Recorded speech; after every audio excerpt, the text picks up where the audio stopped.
Send Sheldon Whitehouse didn't raise his voice. He didn't grandstand. He didn't need to.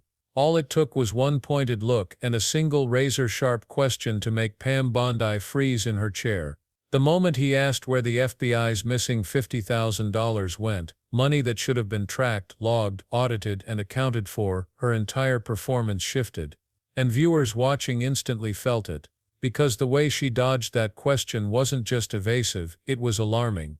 Right from the start, you could feel the tension in the room. Whitehouse leaned forward, calm but relentless, and laid out the facts like he was dissecting an engine. Thanks very much, Chairman. There were a number of questions at the hearing to which Ms. Bondi gave no semblance of an answer. I just want to discuss two of them and where they fit into Department of Justice procedures. The first has to do with when FBI agents get cash to be able to use the cash in an investigation. There is a, as you can imagine, very considerable amount of procedure before large amounts of cash are distributed to FBI agents related to ongoing investigations. There's actually a unit called the Commercial Payments and Confidential Services Unit that oversees how those payments are distributed. When an investigation in the field sees a need for those funds, they contact the unit transfers the funds to the field office, and the FBI agents go on about their business. As you can imagine, that is all subject to regular report and regular audit. And I would also add, it's a purely administrative matter. It's follow the money. And particularly in a case like this one, Mr. Homan, the case is closed. So there's no danger to an ongoing investigation. Not only does all of that procedure lend itself to congressional oversight, but the FBI procedures explicitly state that these expenditures, and I'm quoting here, must be accurately recorded in case of a congressional audit. So if the FBI recognizes that they need to track these funds in case of congressional audit, then nobody can argue that it's impossible or improper for Congress to audit or question those funds. And of course, if $50,000 goes out of a US account and then doesn't come back, that's a worthy question as to why that money that was put out of a US account never came back. So that's the FBI procedures background or backdrop, if you will, to the question that I asked that the Attorney General, in my view, improperly refused to answer. The other has to do with the Office of Professional Responsibility. And here's how what's called OPR within the Department of Justice works. Anybody who's got a complaint about the way in which a Department of Justice attorney has conducted themselves sends their complaint to OPR. OPR does what they call an initial review that screens out the crank calls and the meritless accusations. And if there's any there, you get through that initial review and you move on to an inquiry. They call it initiating an inquiry. And once the inquiry is initiated, then OPR goes about doing an investigation and preparing a report. So what happens with the report customarily is that a summary of the report is prepared, and that is released publicly. So I wasn't asking her for, when I asked for the summary, I wasn't asking her for anything that wasn't a matter ultimately of public record. That's how they do it. And you can understand why they do it that way, because part of the purpose of publishing OPR summaries and outcomes is to give guidance to U.S. attorneys, assistant U.S. attorneys all around the country into what the rules are and what the precedents are related to their conduct as lawyers. So it's unsurprising that those summaries are provided. More than that, OPR's own website provides that it will actually produce the investigative reports, not the summary, produce the investigative reports to Congress when properly requested. So I think it's appropriate for anyone on this committee to ask OPR, when we know of a complaint against a Department of Justice official, did it stop at initial review? Did it go on to inquiry? Were investigation steps taken? Was there a final report? Show us the public summary, and we are requesting the investigative report. That seems just completely ordinary. And for that reason, I would hope that the committee generally, knowing that this goes back and forth, would support my pursuit of actual answers to those very simple questions that the Department of Justice itself acknowledges Congress has the right to get. So thank you for letting me make that statement. I hope that clarifies what is going on here.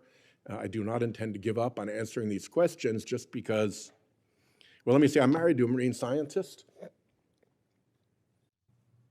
And one of our big products offshore from Rhode Island is squid. And what squid do when they feel threatened is they squirt out a jet of ink and then they zip away, leaving the little cloud of squid ink in the hope that that distracts from the squid itself. And I think we got a lot of squid ink from that chair, from the Attorney General, rather than real answers. And I think we're entitled to real answers. And in these two cases in particular, Department of Justice procedures concede that Congress is entitled to answers. So thanks for hearing me out. Thank you. Every part of the FBI's cash distribution procedure is documented, audited, and stamped with oversight obligations. There's no mystery, no gray area. The rules are written in black and white, and yet Bondi acted like he asked her for nuclear codes. That reaction, tight, defensive, almost rehearsed, told its own story before she even said a word. What pulled people in wasn't just Whitehouse's question.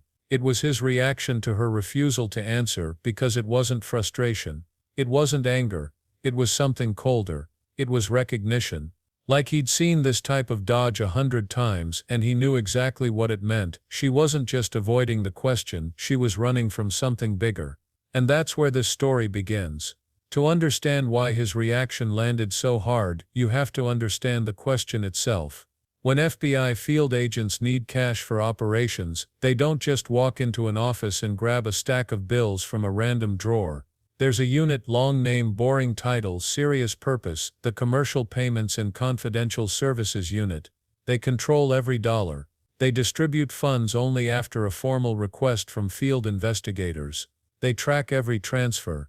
They audit every receipt, and most importantly, their rules explicitly say this documentation must be available in case of a congressional audit, meaning, oversight of these funds isn't some courtesy, it's a requirement. So when money goes out and doesn't come back, Congress absolutely has the right to ask why. And Whitehouse was exercising that right in the calmest, most methodical way possible. Where did the money go? A simple question, a factual question. A question the DOJ procedures themselves anticipate. But Bondi didn't answer it. Not even close. She backed away behind vague words, procedural fog, and a wall of non-responses that looked less like confusion and more like calculation. And that's when Whitehouse's expression changed, just enough to show that he wasn't buying it. Most viewers didn't need legal training to see it. His reaction said everything. He recognized a deflection when he saw one. And if the nominee for Attorney General couldn't answer the simplest oversight question, what would she do once she actually controlled DOJ's internal machinery?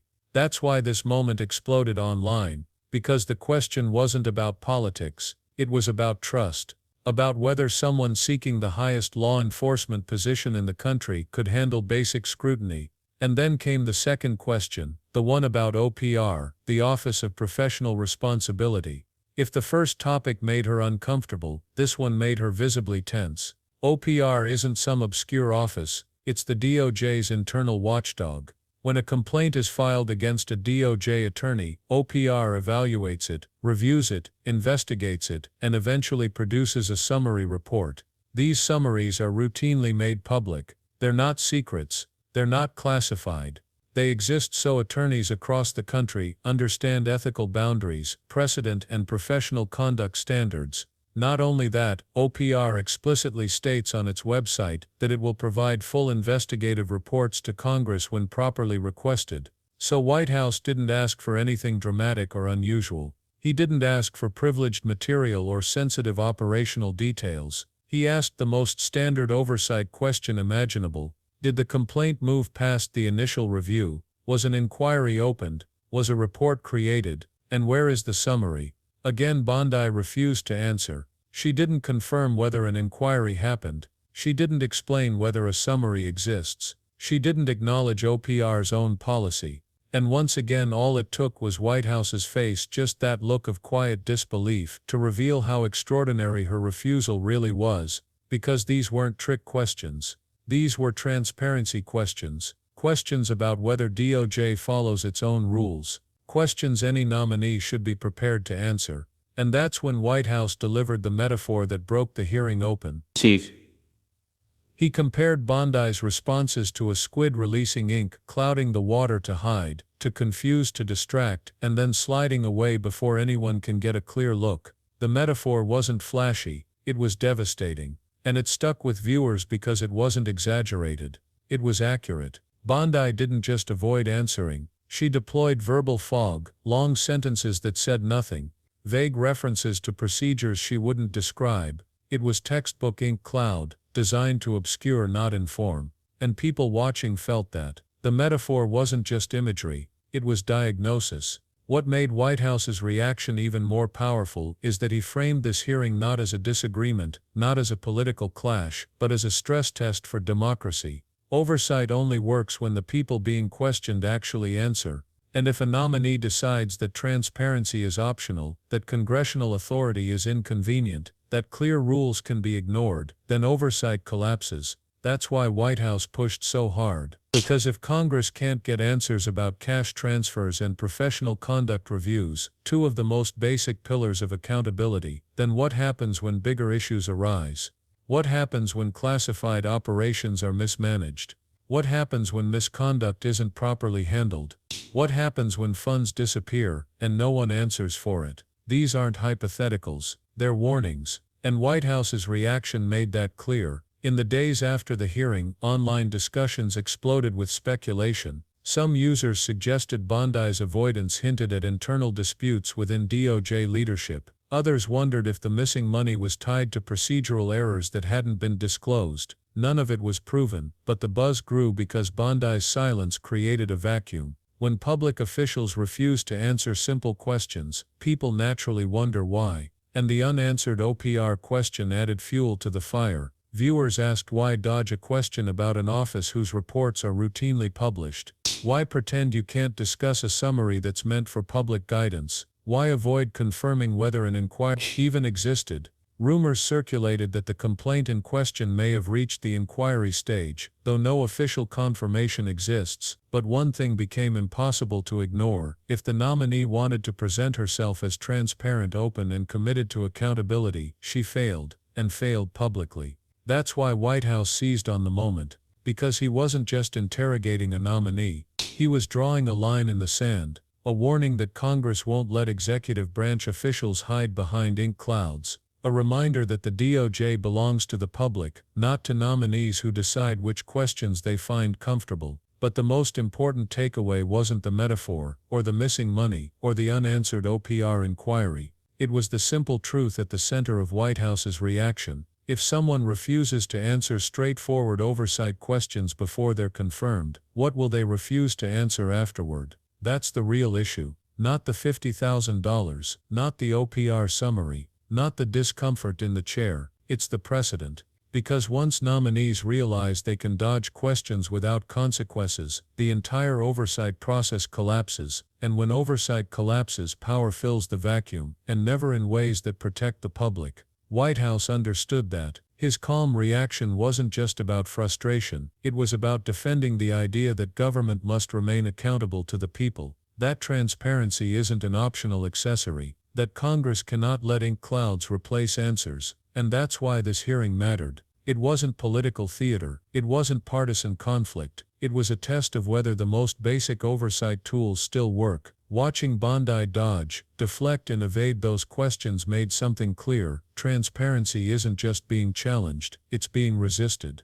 And Whitehouse knew that resisting oversight is the first step toward weakening democratic institutions. So the next time someone asks why hearings like this matter, why senators push so hard for answers, why these questions can't just be brushed aside, the answer is simple: because sunlight is still the best disinfectant. If you want more breakdowns like this, deep dives into hearings, accountability battles, and the moments that expose how power really operates, make sure to hit the like button, subscribe and turn on notifications. This conversation matters, and your engagement keeps it alive.